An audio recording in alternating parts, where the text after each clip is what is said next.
fighting between Ukraine and Russia seems to be intensifying despite President Trump's repeated efforts to end the war. Last night, Russian drones and missiles targeted a busy market in the Ukrainian city of Kharkiv. Meanwhile, airports in Moscow were forced to shut down after Ukrainian drones targeted the city for a second straight night. Joining us now is Lieutenant General Keith Kellogg, Special Envoy to Russia and Ukraine. General, great to see you. It's been a little while. So please do give us your thoughts on where this all is heading. Yes, Sandra, thanks for having me. Good to be with you both. Look, I think we have an opportunity to really close this down, the opportunity meaning Donald J. Trump, because he's the only one that can close this deal.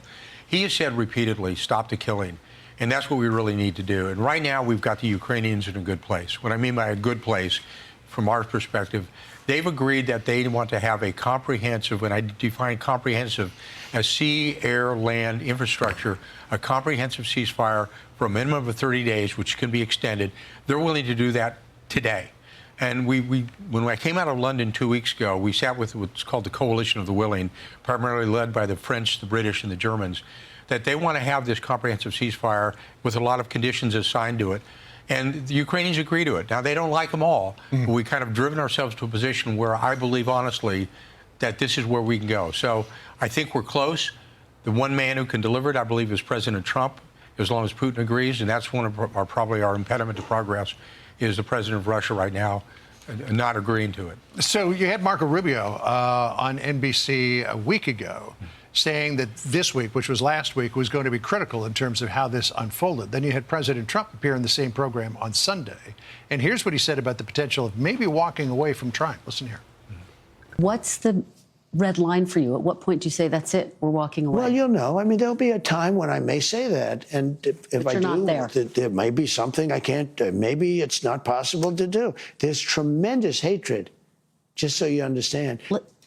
Kristen, we're talking tremendous hatred between these two men and between, you know, some of the soldiers, frankly, between the generals. They've been fighting hard for 3 years. I think we have a very good chance of doing it. So you say, General, that you've got Ukraine is just about ready to sign this deal. You don't know what Putin's going to say. This idea of tremendous hatred between the two countries. How do you get this across the finish line? Well, I think President Trump is absolutely right. You know, you better go back and read The Art of the Deal, you know, when he said would be willing to walk away from a bad situation. And I think he's just telling both sides that. But the ones who are going to be hurt by that are not the Ukrainians, it's going to be the Russians, because the Russians are not winning this war. If they were winning the war, they'd be on the western side of the Dnieper River. They're not. If they were winning this war, they'd be in Kyiv. They're not. They'd be in Odessa, and they're not. They wouldn't have lost combined forces when you talk about it with industrial strength killing. The losses are over 1 million killed and wounded on both sides.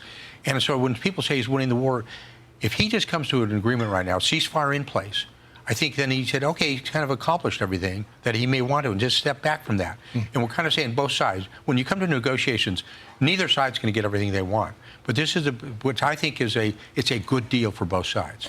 Stop what you're doing. And that's what the president has said from the very start. Stop the killing, and that's where he wants to go to. You know, as, General Kellogg, having joined us prior to your role in the administration, you know, now you're inside. What are you seeing from these negotiations that you can share with us about, you know, how things are going and sort of how they're going compared to where you saw them prior to the changing of the administration? Yeah.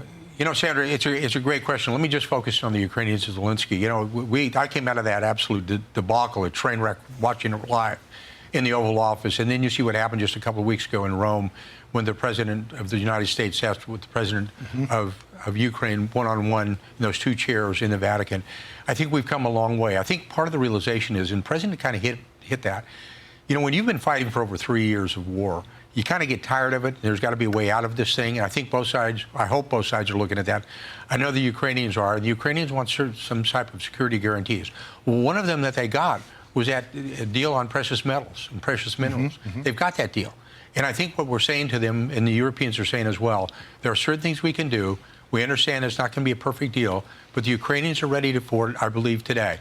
And that's what I told the president the other day. And when I talk to the Ukrainians, when I'm talking about their primary negotiators, with Umarov, when you talk about Andrei Yermak and Zybia, they all kind of say, okay, this is where we want to be. So where a year ago where they were at is not where they're at today. And I think today they're saying, okay, we can go on to a ceasefire. So you and I were talking about this offline, but I think the audience would benefit from hearing it from you, and that is, how do you get past this idea Zelensky survives politically if he allows the Russians to stay in Crimea and allows them to stay in Donetsk and Luhansk. Yeah, well, you actually go back to what happened actually in the Baltics after World War II, where we never recognized the fact, by de jure recognition of the Baltics, that they went to then the Soviet Union.